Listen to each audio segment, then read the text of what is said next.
Hey, Gina, I'm here. I heard somebody. Hey, I'm here. Hey, Mary. Hey, how are you? Good, and you? I'm fine. Well, it's good we can hear each other Yeah, that's true. and see each other. And see each other, I know.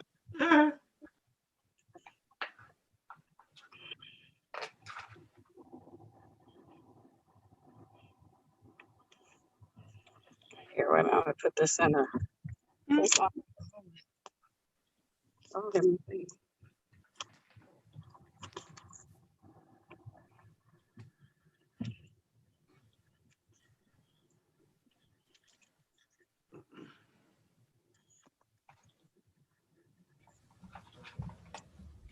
Mary, Gina, Hi there.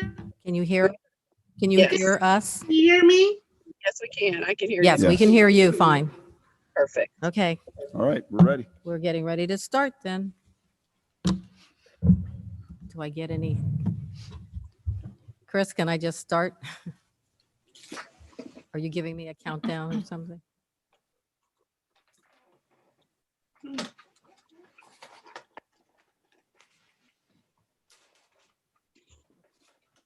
Good evening, ladies and gentlemen.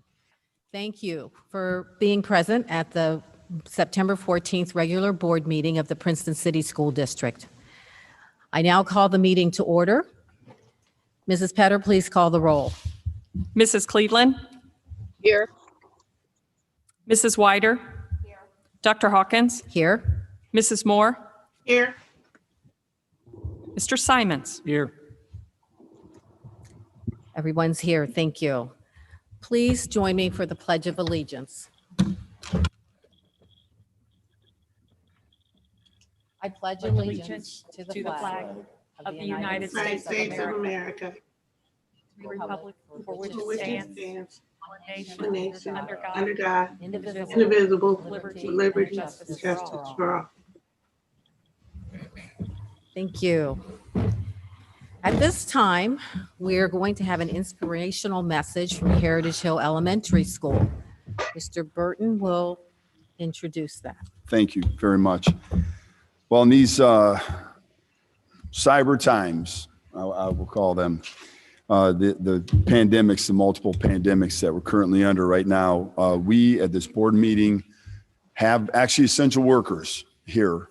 We know that the board meeting itself is one that is for the board in public. And we appreciate the fact that the board is here tonight. The majority of the board's here tonight, but we know that we're able to be flexible. And that's what's really critical. So we do have two board members that are chiming in that will be active participants tonight. And we want to welcome all the guests that are here in person and also online. So with that, we're going to play a video from Heritage Hill Elementary School, but Sherry Hoskins, who's a great principal there, is led by Tanya West-Wright, who's our executive director of pre-K 12 curriculum and does a wonderful job in and of itself herself. Just as a reminder, Heritage Hill is a Hall of Fame elementary school. They have wonderful staff, tremendous students, and we're looking forward to seeing this video. So without further ado, Mr. Lockhart. Good evening, and thank you to the Board of Education and Superintendent Burton for the opportunity to share Heritage Hill's inspirational message this evening. If you can dream it, you can achieve it. For the 2021 school year, that is our inspirational message. This year, our staff kicked off the staff learning days with collaboration, reuniting, and inspiring our focus as individuals, teams, and as a school on continuing our why statements with our dream to achieve, our focus for the school year. We extended this opportunity to all of our students as well as they created their own dreams and aspirations for the school year. Our school looks forward to sharing with you our inspirations for the 2021 school year. My name is Kendi and my dream is to be a teacher of first grade. Hi, my name is Missy Lane and I teach kindergarten at Heritage Hill. And my dream is not to dream your dream, but to live your dream. My name is Christian. My dream is to be upstairs with the fifth graders. and my dream is to how to read, how to write, and I want to be with my friends. Hi, my name is Mrs. Aikman. I teach EL. My dream for this year is that everyone stays safe and connected, and we are supportive and kind to one another. We dream, we soar, we use the gifts that we've been given. We reach, we score, and to this end you know we're driven. My name is Mrs. Force. My dream this year is to have classrooms filled with lots of positive energy. My name is Andrew, and I want to end COVID and world hunger. Hi, I'm Mrs. Young, your building instructional coach, and I hope that my dream for this year is that everybody learns something new this year. Make a video. Hello. My dream this year is to do this forever. Because I've said it once, and I'll say it again and again. Man, I love being a teacher! Yay! Yay!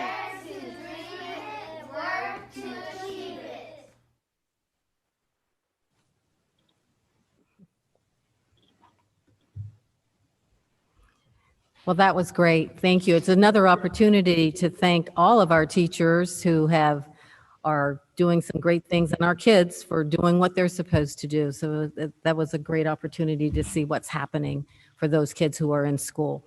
So thank you for that. At this time, I need a motion for approval of the agenda. So moved. This is Gina Moore. I make a motion to approve the agenda. It has been moved and seconded. Mrs. Petter, please call the roll. Mrs. Weider, Dr. Hawkins, Yes. Mrs. Moore, Yes. Mr. Simons, Yes. Mrs. Cleveland. Yes. The motion passes. At this time, we have a recognition that I'll let Mr. Burton introduce for you. Thank you very much. You know, we mentioned earlier about the pandemic, the multiple pandemics, but specifically right now I'm talking about the pandemic that we know to be COVID-19 coronavirus. We could not have done what we have done with a smooth opening without the men and women that are in the audience right now, socially distant, of course. So thank you for that. Typically when I talk about the great work and the recognition and all that stuff, and I always speak from the heart, I always do, but there are some words that were written down today that I want to make sure that I hit. So I will be looking down to make sure that I hit all the points that I would like to hit. But let me say this, that the work that was done to make sure that we came back safe was nothing short of heroic. You know that when that announcement was made and the work that had to be done, many of you in the audience, the great maintenance and custodians, the grounds and everybody, the whole crew, all of you in operations, know that the work that needed to happen was great. It was heavy lifting, but it was made a little bit lighter because of the work that you guys did together by making sure, working with Ms. Gutel, Ms. Terrell, and Mr. Fricky. So from the bottom of my heart, I say thank you on behalf of the Board of Education and the entire district. Our kids are safe. Our staff safe. All of you are safe because of the work that you have done. I made mention the other day that I saw when we went in fact, Dr. Phillips and I were talking about this not too long ago about no matter where we look, we're seeing people wipe down door handles. We know that was a major issue that we knew that we had to overcome. The cleaning of the rooms. In fact, just the other day I was in a building, and during the course of the day we had some concerns. So what happened? Got one of our disinfecting machines, and that took place right then. There's no hesitation. The work goes on and on. There's a quote that I was reminded of today by Trisha Roddy, and it was from somebody who's trying to make the major leagues, that worked really, really hard, got a little bit of playing time, but ultimately it was in the minors, but worked over and over and tirelessly. And Ewing said, hard work spotlights the character of people. Some turn up their sleeves, some turn up their noses, and some don't turn up at all. So for each and every one of you, thank you for turning up. Thank you for rolling up your sleeves, and thank you for your hard work. The next time you walk down the hall, listen to the familiar jangle of your keys. I want you to remember this. Your keys sing a song of duty, honor, and dedication. They symbolize much more than just opening up a door. You are the key to our healthy environment. You are key to our comfort. You are key to our safety and security. You are the key to our good image. And you can be the best role model of them all because our kids see the pride you take. In fact, I told a story just the other day. Caught somebody doing something they didn't even see me doing. They didn't know I was looking at them. I was walking down the hallway and I happened to see a dry leaf on the ground. I just happened to see it. Custodian walking right in front of me, he didn't know I was there. It was a small leaf, about this big. It could have easily been passed by, but no, not for this employee, because that meant something. Bent down, picked it up. That's a pride and dedication that you exude each and every day. And while every day certainly is not perfect, don't get me wrong, there are days I know you guys have been pulled and pushed and all of that. But we really appreciate the great work that you do. And right now I'm going to ask John Fricke, who's our Director of Operations. And while we wish that you can come up here and shake hands and all that stuff, you can't do that. But what we'd like you to do when John calls your name, if you would please stand, and we're going to hold the applause at the very end. And you guys deserve the applause that you're going to get. But please stand and stay standing until the recognition is over. Mr. Fricke? Good evening, everyone. Is that on? Can you hear me? Yes. I just wanted to reiterate what Tom said. We appreciate all the work that you do. Even though it goes on behind the scenes, it doesn't go unnoticed. So thank you very much. I would like to recognize Timothy Monroe, John Benjamin, Norm Bowling, Edwin Ross, Sean McClatchy, Terry Schriefer,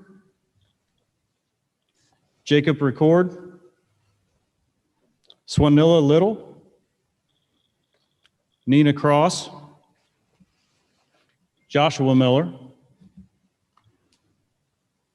Christopher Hiller, James Day, Larry Foster, Rudy Rangers, Timothy Ballman, Georgia Johnson, Crystal Johnson, Darren Schreiber, Andrew Jacob, Larry Farley, Scott Tobin, Donald Snyder, Stephen Dick, Don Meadows, Christopher Gentry, Travis Graves, Daniel Graham, Jennifer Bays, James Moorfield. Is there anybody I missed? All right. Thank you very much. Bring yours out.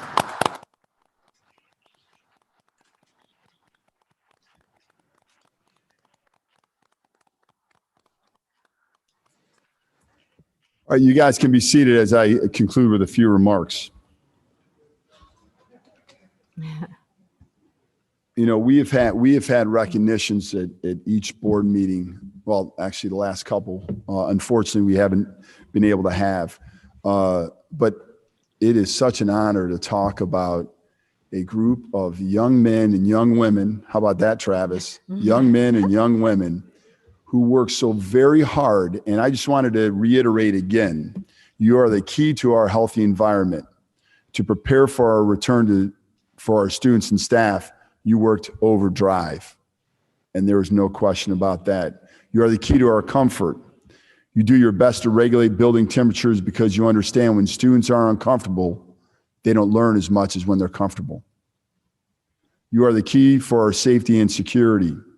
You are filling hand sanitizer stations regularly. You understand that kids and some adults do not look where they are going. So when students spill water, we set up a cone, reroute the troops, and mop it up. You're there each and every day. You are the key to our good image.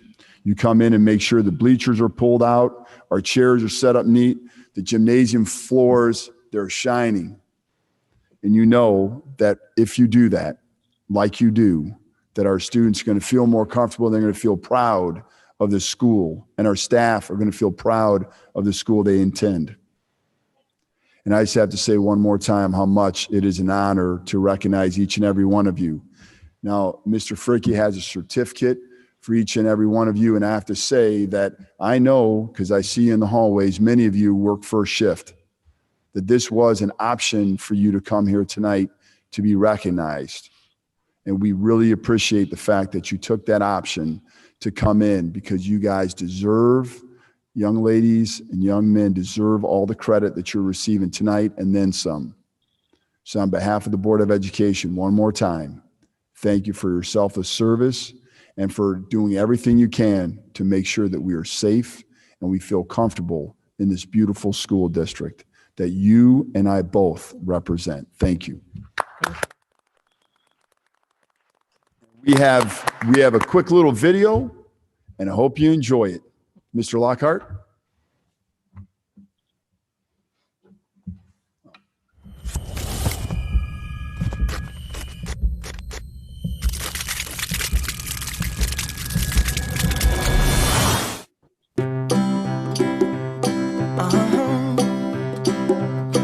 If you ever find yourself stuck in the middle of the sea, I'll sail the world to find you.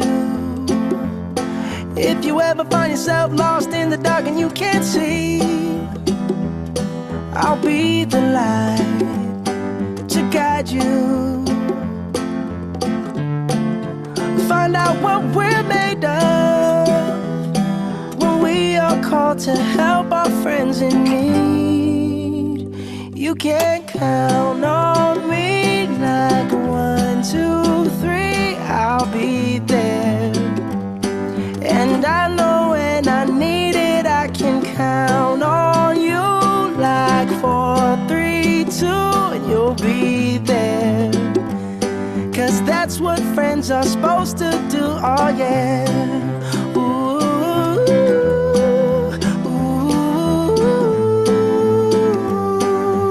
yeah, yeah. If you're tossing and you're turning and you just can't fall asleep, I'll sing a song beside you.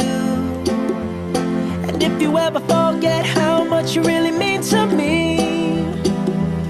every day I will remind you.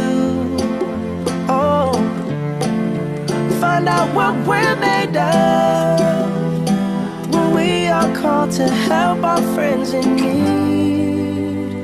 You can count on me like 1, 2, 3, I'll be there. And I know when I need it, I can count on you like 4, 3, 2, and you'll be there.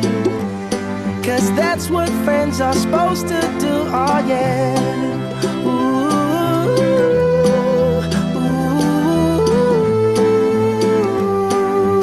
yeah, yeah.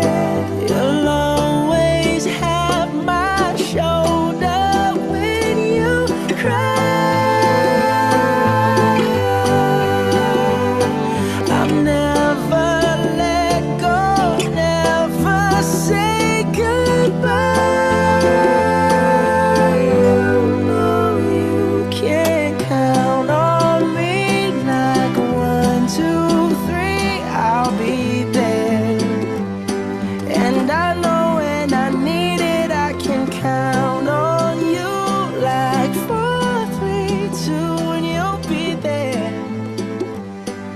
that's what friends are supposed to do. Oh yeah.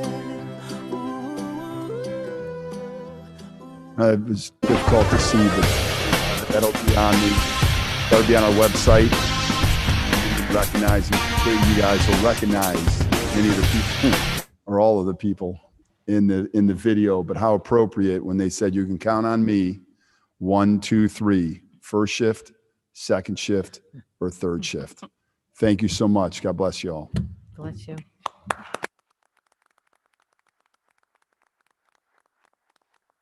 Thank you again for being here. And yes, you may leave and we'll be here. You may get Really stuck for a couple appreciate- hours. Yeah, you can stay, but you can leave if you want to. Thank you so much. We appreciate your being here and all that you do. Thank It's a you. great tribute. I concur. Thank you very much.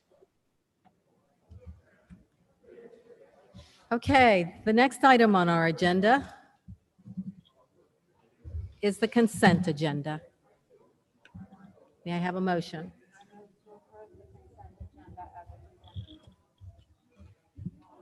Second. It has been moved and second. Mrs. Petter, please call the roll. Dr. Hawkins, Yes. Mrs. Moore, Yes. Mr. Simons, Yes. Mrs. Cleveland, Yes. Mrs. Wyder. Thank you. The motion passes. Yes. Small discussion point. Okay. The emergency evacuation locations, is that part of this consent agenda? What item are you referring to? Number I. I? Okay. Just for clarification, this was for the elementary schools and for our understanding for the middle school, for Relish / administrative center, and for the high school, what are the relocations? And the middle school and high school is Queen City and Sharonville Convention Center, and Relish is Relish itself. So the PAC Administrative Center is there. If you would have to evacuate for any specific reason, we have all adults there currently. We have all adults there. We do know that we have students that are down below, but currently they're all remote learning. When they are back in place, there will be a remote designation where they would go. Okay. Any other questions? All right, thank you. Next item is district business. A is approval of the August 2020 financial report. Ms. Petter. Well, first, can we have a motion? I move to approve the August 2020 financial report. Second. It's been moved and second. Ms. Petter, would you like to add a few things? Yeah, just a couple notes for the report this time. Okay. Once again, I have to say that don't be concerned when you see the numbers on the sheet that you think we're low on revenue. The real estate settlement will come in this month, hopefully next week, and then that revenue will pop back up. This revenue is 1 month in arrears this year because of taxpayers getting an additional month to pay their bills because of the pandemic. So that number will move right into line when we reconcile the month of September. And we do expect to see that additional $3+ million in revenue from the passage of the levy in November of 2019. The other thing I wanted to talk about too is on the expense side, you'll see a number that looks a little bit out of proportion also, and that's the all other expenses, and it appears to be very high. There are two reasons for that. Last year we did the transfers, some of the transfers in the month of August. This year we did them all in July. And also last year we paid county fees because we reconciled the settlement from the taxes. Those were all paid in August. This year they'll paid in September. So you'll see the flip of this next month when we pay the fees in September instead of August. And then the final item is on the last page. Just want to remind everyone, we will see additional COVID pandemic expenses as we go. So right now, it looks like we're a little bit ahead on spending. I do anticipate that once we will remain ahead on spending until we do the forecast approval, we'll get good solid numbers in there for our projection for that. And these will, you won't see the blips that you see right now. We'll have better numbers when you approve the forecast in November. Remember, we'll go over that at the end of October. So we'll go object level by object level and talk about those. You have also attached the latest COVID pandemic expense report. So cash out the door right now is $331,000. We have an additional $645,000 encumbered. That means we have purchase orders that have been written. Possibly we're waiting to receive invoices and process those, but we do anticipate at this point we have another $645,000 that we do know about right now. Waiting. Also added to the report this time is a line for athletic expenses for the pandemic, because we were seeing that start to crop up a little more than I think our good people in athletics had expected. We're at about $9,500 in addition for their budget that was not anticipated. So those are the updates from the COVID expenses. Other than that, you have attached the investment report and the reconciliation for the month also. Are there any questions about the financial report? Okay, if none, Mrs. Petter, would you please call the roll? Mrs. Moore? Yes.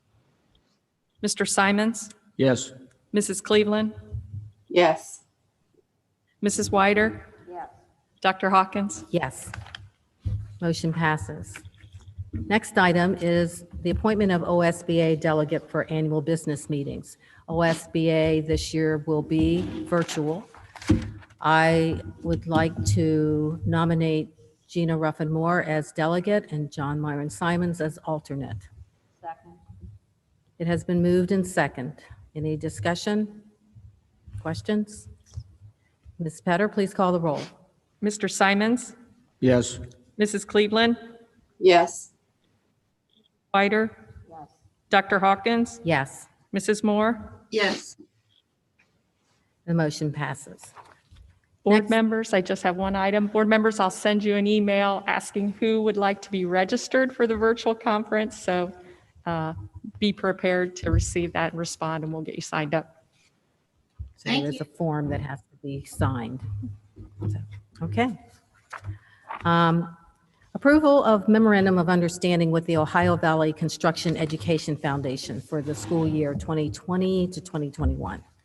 May I have a motion? I move to approve the memorandum of understanding with Ohio Valley Construction Education Foundation for school year 2020-2021. Second. It has been moved in second. Questions?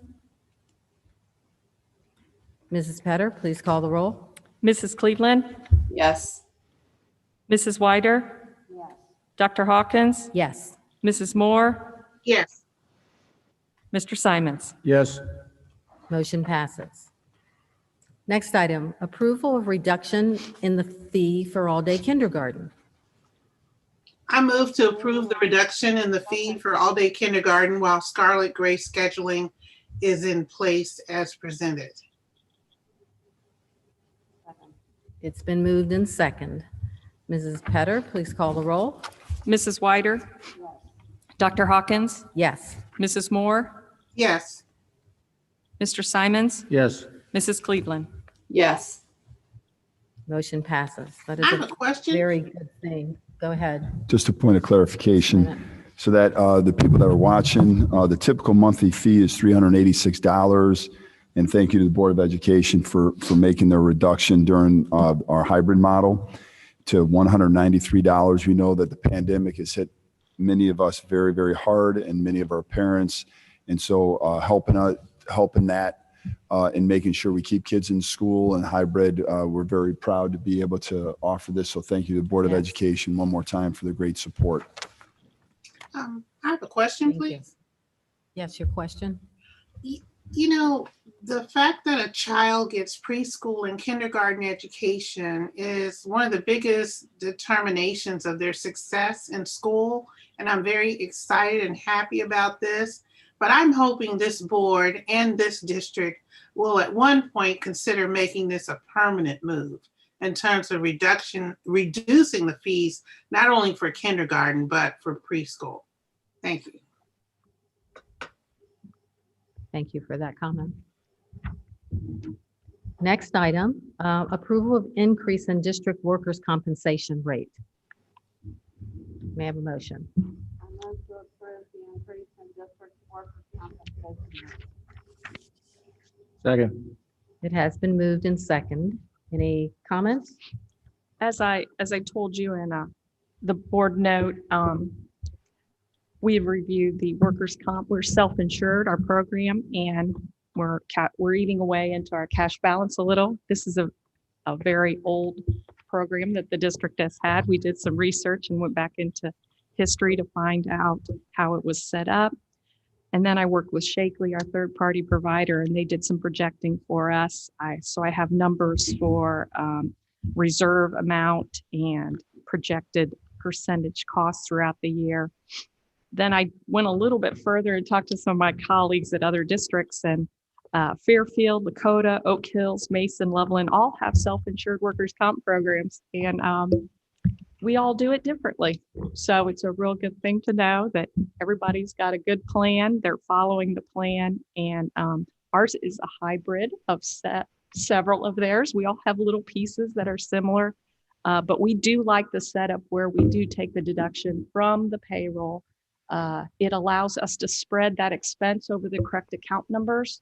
So if we're paying a first grade teacher, we know that expense is going into first grade account numbers, and along with all the other benefits they have. So we really like doing this percentage of wage reduction via the payroll system. And I'm just asking the board to move that from 0.25% to 0.5%.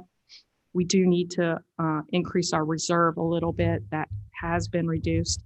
If we do at any time see that amount exceeding the reserve amount that Shakely will give us annually, I'll return to the board and ask for that amount to be decreased. Okay. I'm sorry, I said Go one ahead. point. You wanted to go from 0.25 to 0.3 0.5. to 0.5. Yes, that's old version. Okay, thank you. It's doubling. So Thank it you. is. Okay. Any other questions or comments about it? Mr. Moss? Do you have, now I'm sure you do, but could you share the data that you have as far as numbers of claims? Is it leveling out? Is it on the increase? And then also the types of claims, and is it more in one building or another, or what's the trend? Our claims have been pretty good. We had 1 year where we had a settlement, which took the cost up quite a bit on that plan year. Other than that, our claims have been very good. We're very happy, and we hope they maintain that.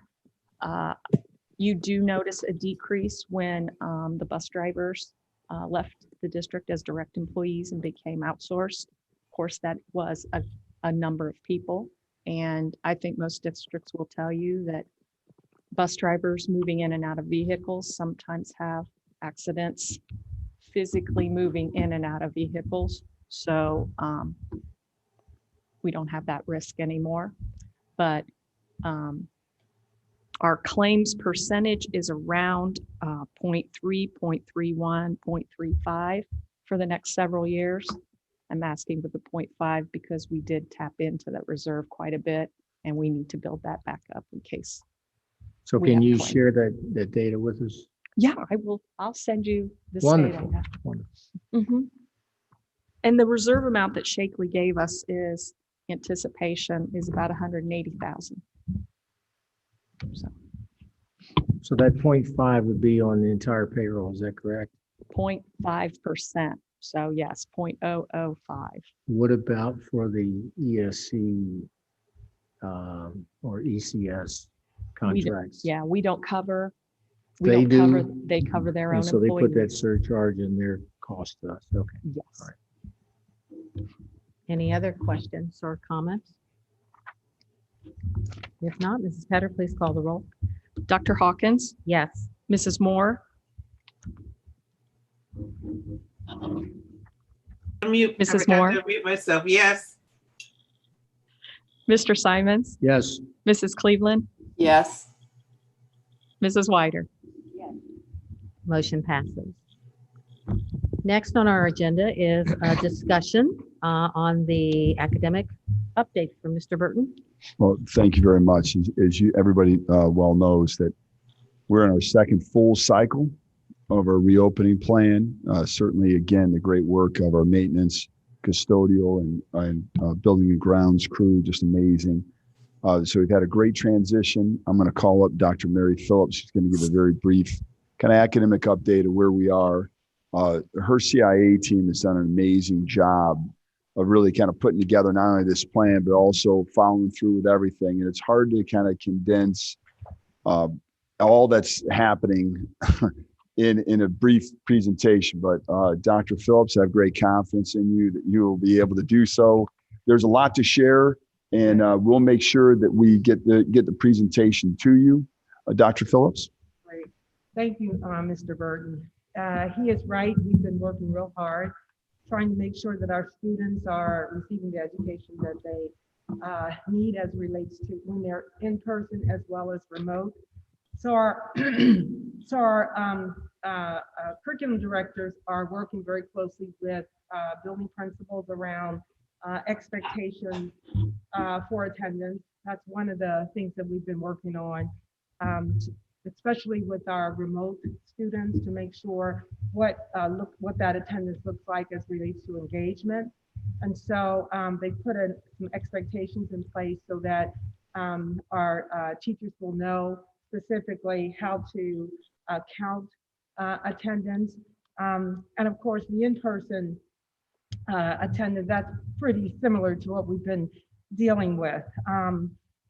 So we've been spending a lot of time on that. Also, we've been spending time on trying to determine the academic assessment calendar, because obviously with assessments coming up, it's kind of hard to determine how we're going to provide those assessments. Some of them are online, some of them are in person as well. And so we put an assessment calendar together. We know that we have PSAT coming up in October, and really trying to determine how we're going to make sure that all of our kids will receive the opportunity to take that test, those students that are in person as well as online. They will most likely have to come in, so we're trying to figure out how we're going to make that work. And then our kindergarten readiness assessment, all of our students must participate. So just really trying to work on those kinds of things, which are things that we haven't had an opportunity to think about, because it's always, it's been there. And so we've done that. We had a great Leadership Academy meeting today, and shared lots of information. Dr.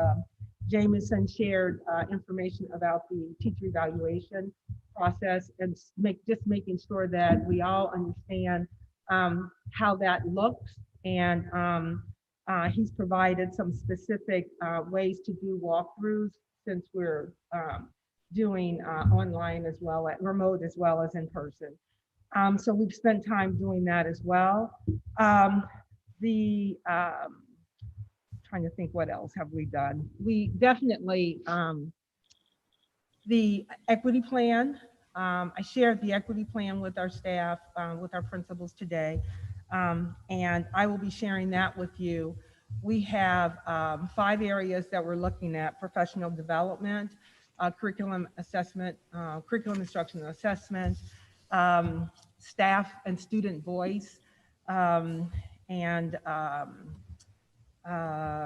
recruitment, definitely recruitment, trying to look at making sure that we are recruiting our staff that reflects the district.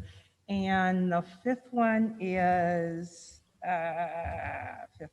Well, while you're looking that up, Dr. Phillips, just let me add something that Dr. Phillips has done an amazing job specifically with leading the equity team, but in the many other things that she does as well. Just to let everybody know, the equity is going to be embedded all the way throughout our strategic plan.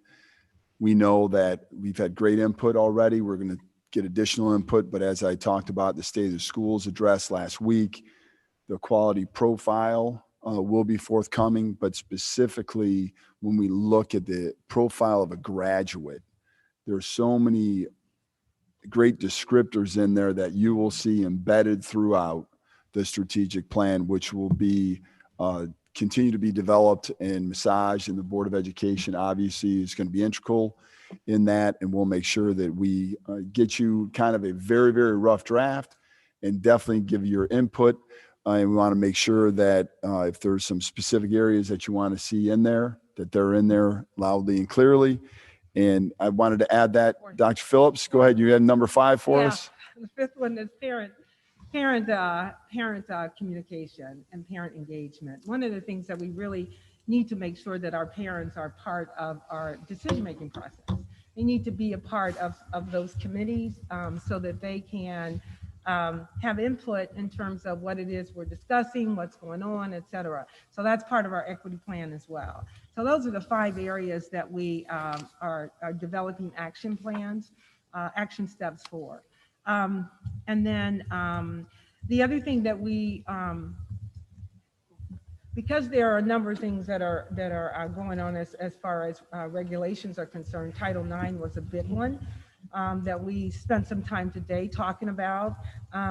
With the new regulations that have come out, we have to make sure that all of our staff is trained in the new Title IX regulations. And so spend some time talking about that today, and also providing a module, training module that all of our staff will go through. And so we're talking about our building administrators as well as our the staff and the central office administrators as well, because the new regulations involve student-to-student harassment, staff-to-staff harassment, staff-to-student harassment, and a number of regulations around sports and funding, making sure that we have equitable funding for our boys and our girls sports and so on and so forth. So those are things that we have really been working on. So what we'd like to do is to come back and share with you the academic achievement plan, the equity plan, and then soon the strategic plan, and show how all that is aligning, so that you can get an idea of specifically what it is we're doing. And I would just like to add, thanks, Dr. Phillips. I would just like to add a little bit about the assessment calendar. You know, one of the big misnomers in education right now is that without state testing, there's no assessment. That's the furthest thing from the truth. It actually is quite frustrating. I know that currently right now we've been lobbying for Senate Bill 358 to make sure that there's an increase in the moratorium for at least a year in state mandated testing. And minimally, if it can't happen that way, at least we'll go on the national minimums. Ohio is well above that. Unfortunately, I said unfortunately because I believe that's a very biased examination. If you look at those school districts that perform the best, while there is great education that goes on in those schools, but if you do, they're economic based for sure. The higher the per capita income, the better the performance. Don't believe me, do your own research, please, and you will see what I said is true. Now, there are some indicators that there are things that we could do and certainly move the bar, if you will, and we're doing those. The most important thing we do is formally assess each and every day. That's most important. Many times you could say that we get it. You could ask students questions. They may say, oh, yes, I understand. But if you don't get hard data, I think that's where we make mistakes. But that's what we're doing. And we're doing our very, very best to make sure that we do that in all of the different settings that we're in. We know that it's still early on in the school year, but we are assessing with the MAP test coming up through a great partner in WEA. And when you look specifically at that examination, the nice thing, we do that 3 times a year. And so that to me is the best measure of what happens in a school district. You do it in the beginning of the year, in the middle of the year, and then you assess the growth. Do it in the beginning of the year, the middle of the year, and then at the end of the year. So you assess that growth at the end of the year from the first administration to the third, but then also the second to the third. All the way throughout, doing multiple assessments. I know our Secretary of Education, Ms. DeVos, thinks that states and school districts will only get better if there's federal mandated testing. I very passionately disagree with that. And while I do think that your passion for education, I appreciate that. The fact of the matter is the best education that happens, the education that happens in public school, because we don't limit who walks in our doors. And quite frankly, there's no measure of one day of testing to determine the great teaching that happens, not only in Princeton, but across the state and the country. So with that, I know Dr. Phillips, you and your team have worked very, very hard to put a robust testing calendar, taking into account the most important aspect, and that's the needs of our students. So thank you, Dr. Phillips, for your presentation. Can I ask a question? So I know that conferences are coming up, I guess it's on our calendar. What will that look like? We had that conversation today. I'm glad you asked. It will be virtual. From March to May, if you can remember, we had conferences and they were virtual as well. And so we're going to continue in that same vein. We did, I thought in the spring, we did a great job.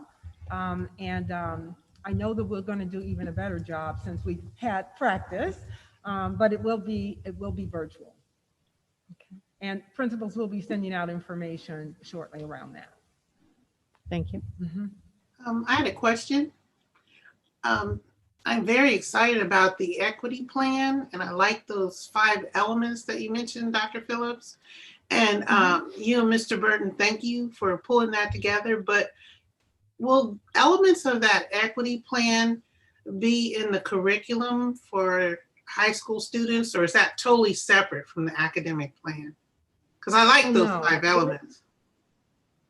There will be, as I mentioned, those 5 action steps that we talked about. One was curriculum instruction assessment.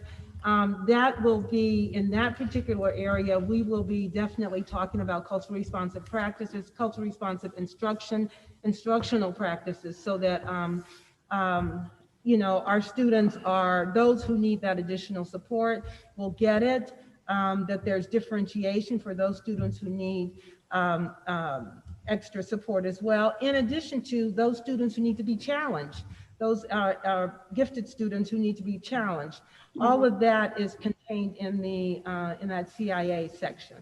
So definitely, we will be looking at, we have a number of social justice standards that we're actually going to be looking at to just ensure that we're making, that students are receiving or getting information that they need that's kind of worldwide, you know what I mean? And yes. Not just from one perspective. And so we've done a great job of looking at some of those standards. There are 20 standards, and they're actually standards that could be embedded into the actual curriculum, the learning content standards that we're already teaching from. So I think it's going to be an easy, easy way to insert that information. That's wonderful. I'm excited about the whole social justice approach that with what's going on in this country today, that's really important. Thank you. My question was, with the PSAT, you mentioned that all the kids may need to come in. Well, we're trying to figure out how we're going to. I mean, that's a lot of people have blended instruction. I mean, that's a great point. Right. Yeah. And which is why we talked passionately about this the other day. We can't force kids to come in. Exactly.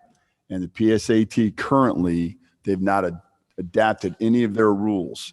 I just want to once again illustrate that this is yet another example of a biased test. The only way that it could be administered right now, because they're worried about everybody cheating, that's not going to happen And I stand very firmly on this, that if it is, you have to come in and that's the only way it is. And right now, the only flexibility is that they offered another testing date. And so again, and I'm not pointing this or painting this broad, using this big broad paintbrush and say all testing's bad. I'm not saying that, but it's crazy to me to think about the fact that we could modify AP tests to make sure advanced placement tests last year to take into account what's going on with the pandemic, but yet the PSAT we can't do anything about. So it's going to be October and then January, and hopefully something will happen. But right now, everybody must come in if you want to take the PSAT, either in October or January. But trust me, we will continue to advocate for what is right and what is just. Absolutely. Thank you, Dr. Phillips. Good question. Other questions? All right, thank you. Next, do you have anything else, or do you want? Not for the academic, Okay, just for the obviously the next academic. one. Thank you. So we also have as a discussion item, the first reading of the Princeton of Policy 6424, which is on procurement cards. And I guess if you notice if you read it in your packet, everything has been, what they're essentially doing is deleting that item from our policy, which has to do with procurement cards and spending. Does anybody have any questions about that? Sure. Okay, then What are we replacing it with? Mrs. Better. What type of process? We use regular credit cards, not purchasing cards. And we have very lengthy, detailed processes for our credit cards that in the last maybe 1 or 2 years, the state really Is it in the cracked down manual? on them. There's a different policy for credit cards. Okay. So it's just simply we're no longer using them, so we don't need the policy. Correct. Replaced by credit cards. Correct. Do we know that policy number? Or Yeah, do we know? Okay. Yes, we do know. Okay. You want to share? Anybody? John? I don't think I have it. Mr. right Fricky. now. Okay, I was looking at Mr. Fricky. He's going like, yeah, okay. All right, We do can know. send that to Mr. us. Fricky? He had to step out for a minute. Yeah, if you send us an email, then people can look at the policy. It's policy number 6423. 6423. 6423. Of course, that's Who could You can forget get that? to it from the website. It's right there on the website. There you go. The policy. Now, Gina, I just thought everybody would think I knew that by heart. I know. I just looked at it. I know. Sorry, a lot easier. Christine. Christine has a great memory anyway. Yeah.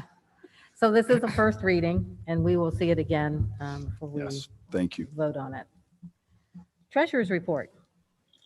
Just a couple of items, just to let everyone know, it is our favorite time of the year. We have started working on our CAFR with our accountants and preparing our documents for the audit.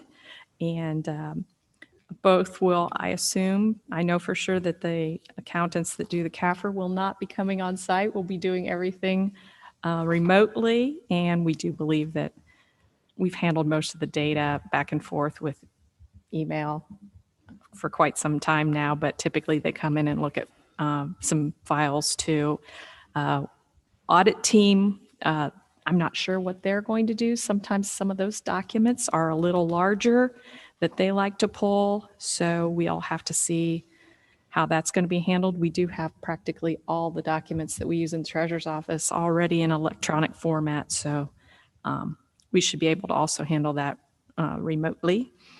The final fiscal or the final FY21 appropriation and certificate has to be approved at the next board meeting.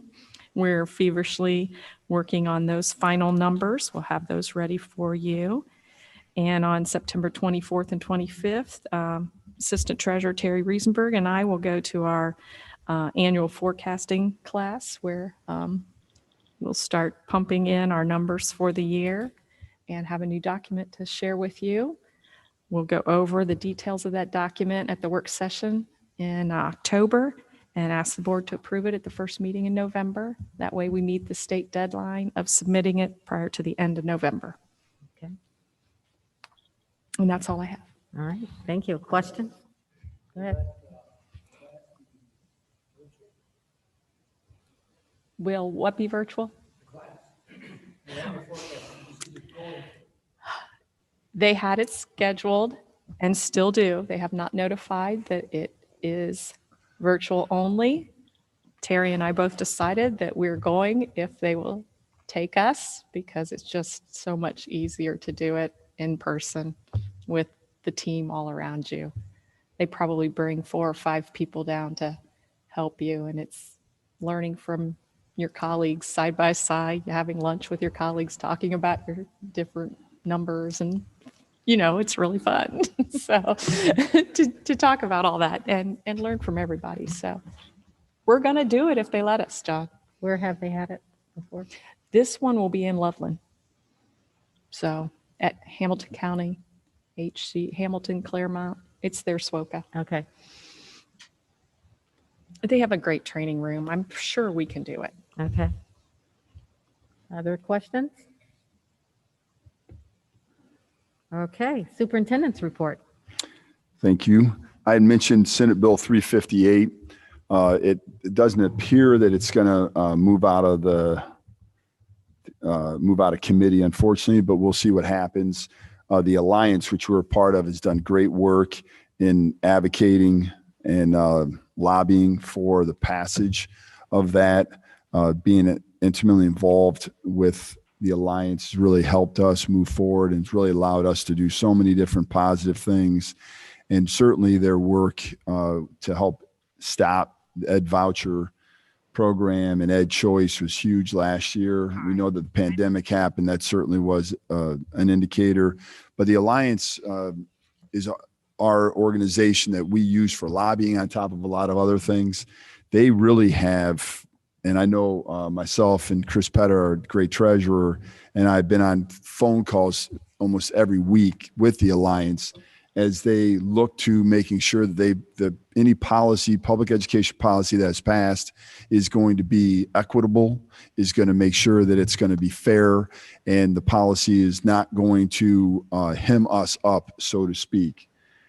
With Ed Choice, just as a reminder for the voucher program, we received just over $1,000 per public education student that comes to Princeton. If somebody chooses to use a voucher, even though they never stepped foot in some cases into our school, they get the full funding from the state, and that's a direct deduct from us. So this year, and I don't have the numbers right in front of me now, but it's somewhere north of $50,000. And if you think about that, it's only a handful of kids that would take that voucher program. But if you look at 50 kids of funding is taken for as few as 10. So we know that it's so inequitable, it's not fair. And I have to give a lot of credit to Senator Blessing, who has done a great job advocating for us and has worked tirelessly to ensure that that he represents Princeton at the highest of all level and works closely with both sides of the aisle, if you will. And hopefully his work will be able to bring us back that $50,000, and that money for any Ed Voucher program will be taken from state coffers and not our local taxpayers, which is inherently unfair. Wanted to remind everybody that this is their second full cycle. Will end on Friday. We will continue to look at busing. I think that's a very key item for us right now. When you look at a third of our students going to school each week, we have an opportunity right now, perhaps maybe to consolidate some buses and save some money. We certainly appreciate the partnership with First Student. They're working overtime to ensure that that happens, and we're looking at it. So stay tuned, parents. There may be some movement, but the money we save now actually sometimes gets doubled or even tripled down the line. So we're really looking to make sure that we're good stewards of taxpayers' dollars each and every day. Also, we have an opportunity every month to meet with faith-based leaders. And while we understand the clear what the First Amendment is, not the establishment of religion and making sure there's a clear line, we do believe that our faith-based leaders are critical in our community. They have stepped up time and time again to help our students in making sure that they're not pushing religion on any of our students, or when they make donations. They've been amazing. So we have that faith-based meeting coming up. You know, one of the areas of conversation that's been happening lately are athletic tickets. So I wanted to address that just for a second.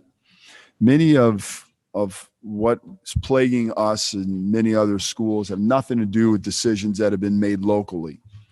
We have a big, beautiful stadium across the street. We would love to be able to have 5,000-6,000 Viking fans in there cheering on. Our football team's 3-0. Our marching band is still undefeated. In fact, I've never seen them lose during halftime competitions. They do such a great job. But ultimately, we're limited to 372 tickets, butts-in seats in our stadium. We have the tickets that have been set aside for family and relatives. We've distributed those in a manner that we feel is fair and equitable. Certainly, when you look at going to a football game, that's what it is. There's a football game that's there, so we feel that the majority of the parents, we have 3 tickets set aside for the football players. We have 2 tickets that are set aside for our great cheerleaders and our marching band, which is huge, 160 students. So think about that, 160 of our marching band parents. We were only able to give 1 ticket because of sheer size of the band itself. However, Kyle Phillips has done a great job work with Mr. Roberts, our wonderful athletic director. I have to give him a lot of credit. He really has been advocating at the state level to increase the number of people that can participate and come to games. Unfortunately, that doesn't look favorable right now, at least for this Friday. It's not going to change. But we feel like we're working very hard. Well, we know we're working very hard, but we feel we came up with a good plan to at least be able to accommodate some of the additional wishes of some parents. We wish that we could have everybody, have all family attend, regardless of if it's cheerleading, marching band, or football. We feel badly that some of our football parents weren't able to go to see that great victory at Coleraine. We feel equally as bad that some of the cheerleading parents weren't able to do that, and our marching band's not able to go to the games. So the away games. So with that being said, stay tuned for an email that will go out tomorrow. Hopefully we'll be able to, we can't increase the total number of tickets, but we're looking at distribution. There'll still be, our football families will still have the ability to purchase 3, and that's only 60 football players. Any year, any of the years that I've been here, and you look down the sidelines, we have roughly 100 players that are in jerseys. That's great, and Coach Daniels has done a wonderful job of growing that program. People want to play for Coach Daniels, and 100 kids, 9th through 12th grade, but we're only allowed to have 60. So 40% of our athletes could not be on the sidelines. We have been very strong in saying that we're going to continue to keep our marching band intact because there is no rule with the marching band. So we kept them intact. We put half the band on one side, half the band on the other, and they sound great. But instead of cutting that to allow for more tickets to happen for parents, we decided it was critical to continue to have the growth of the band happen and make sure that our students are on the field as much as possible. So stay tuned for a little bit more information on that tomorrow. But again, special thanks to our athletic director, Mr. Roberts. Joe Roberts does an amazing job, and Kyle Phillips, and as he leads the Pride of Princeton marching band. I would be remiss if we did not just take one moment. We know that 9/11 was last week. We know that there was tragic loss of life, the senseless loss of life, and 9/11 is a great tribute that we will not forget. We will never forget. So I'd like us all, those couple staff members that are here at the Board of Education, as well as also those that are paying attention, to just pay tribute to those who lost their lives, the selfless giving, year after year of our military. If you could just please take a moment of silence.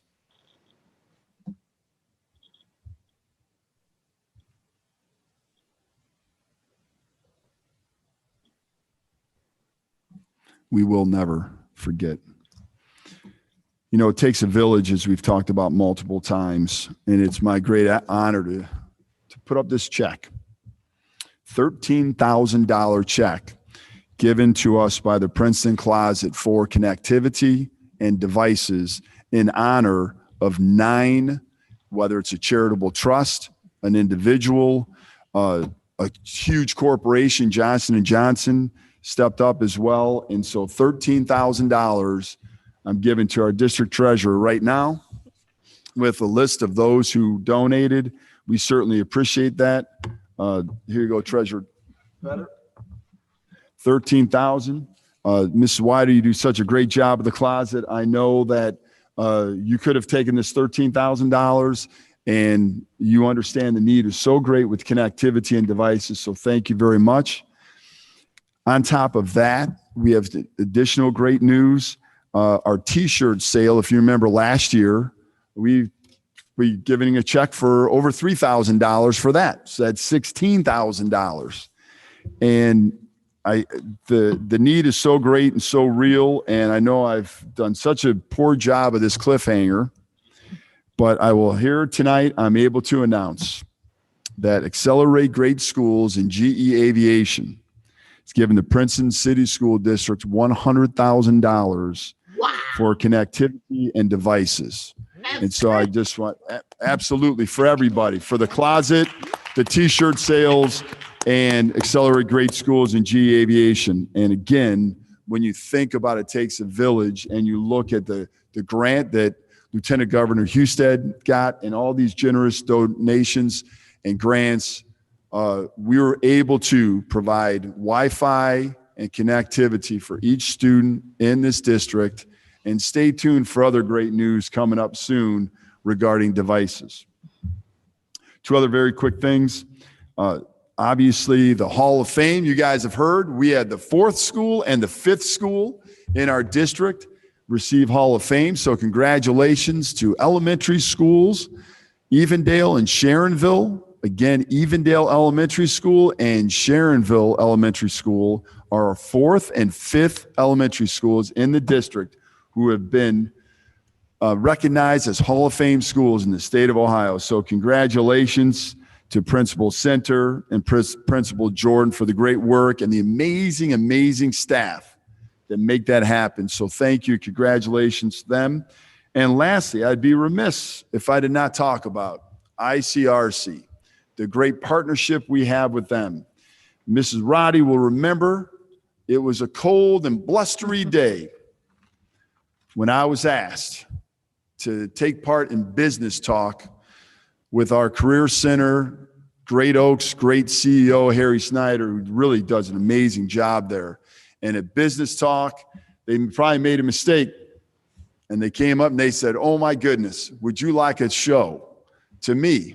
And of course, Mrs. Roddy and I looked at each other and we said, for Princeton, absolutely. And we thought this program was going to be only once a quarter.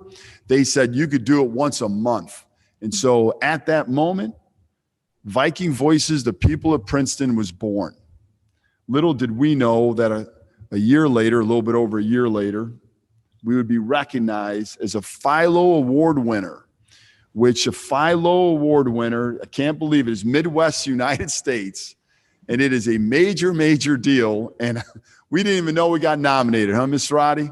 We did not even know we did. And it was for one of our great episodes. And the students that were in the program, the students behind the cameras are all going to be recognized coming up soon. And actually, is it this Thursday? This Thursday, we also got invited to another award program, again, for our wonderful students, the great work that Mrs. Roddy did, and maybe a little bit, I probably tried not to get in the way of the great work that everybody else did. We got nominated for a Blue Chip Award. So we find out this Thursday, so stay tuned for that as well. That concludes my report, but thank you to Board of Education for always standing with the staff, standing with the students, and our communities we represent. Thank you. Thank you.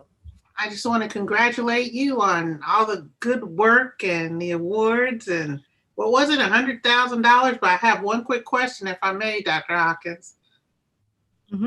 You mentioned the money that we lose when a student pulls out, even though they've never come to one of our schools. How much did you say that was per student, Mr. Burton? Yeah, okay, a great question, and thank you very much. So it depends if they're elementary or they're secondary. So elementary is $4,500 per student, and some do come to our schools. Some do. There's some safeguards in there now that you at least have to try out the school first before you make that determination. But if they're secondary, it's $5,500. High school, $5,500. Wow. So I want you to think about that again. I mean, we potentially, that's a big loss right there. And on top of that, if you're only giving us $1,000, just a little bit over 1,000, I think it's 1,100, Ms. Patter. So, Less now with the 1.4 cut. I'm sorry? Less now with the 1.4 million cut. So all you're doing is making my point more. This is great. Great team right here. Ladies and gentlemen, Petter and Burton. So when you look at the cut, actually the 1.4 and then another 1.4. So when you look at that, so let's just call it $1,000. So if you give us $5,500, give us $4,500 and see what we can do. Our staff's amazing. They work overtime. They do great things. But certainly we would like some additional support, additional staff, programming, or whatever. Give us that money and see what we can do. Thank you, Ms. Moore. Thank you. Any Yes, other- Mr. Burton, you did a great comment, explanation on the tickets for home games. Can you tell us a little bit about away games? Yes. The away games, we are only allowed to have what is given to us by the opposing team. So I believe it's a 60-40 split. So home team gets 60, away team gets 40. And that's why, I mean, that's even, we were sharing codes, or we had codes that people would go in and be able to purchase tickets. We do ask all parents, whatever tickets you're allowed to get, you don't share the code with anybody and you only get that amount of tickets. We do know that it'd be great to be able to have more people there, but we have to abide by the policies and procedures that we set forth. But yeah, I mean, it's less than 372 no matter where we go. Other questions?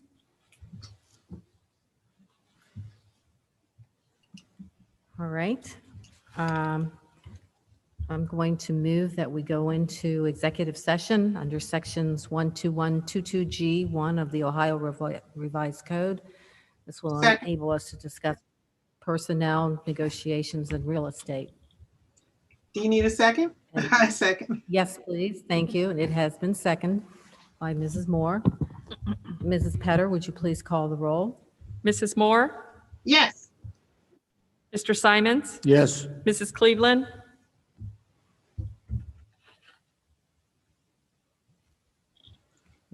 Mrs. Yes. Cleveland? Mrs. Cleveland? Yes. Mrs. Wider?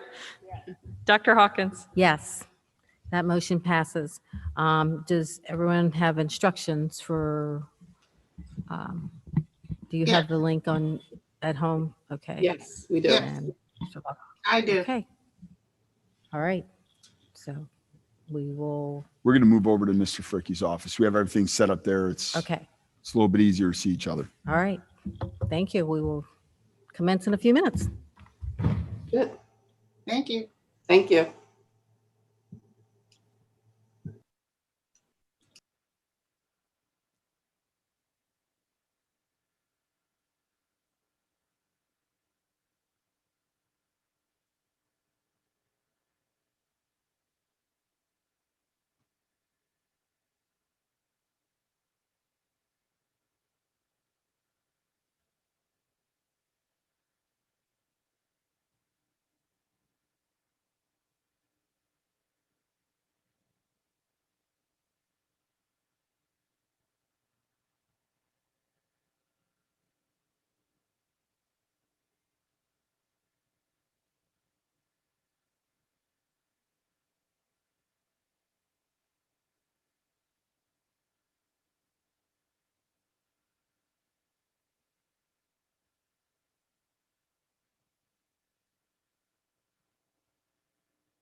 for your patience. We welcome everyone back from our executive session. Thank you for our patience. At this time, I move that we adjourn the meeting at 8:42 p.m. It has been Second? moved and second. Mrs. Petter? Mrs. Cleveland, Yes. Mrs. Wider, Dr. Hawkins, Yes. Mrs. Moore, Yes. Mr. Simons. Yes. Thank you. That motion passes. Good evening, everyone. Enjoy, be safe, go Vikes. Thank you.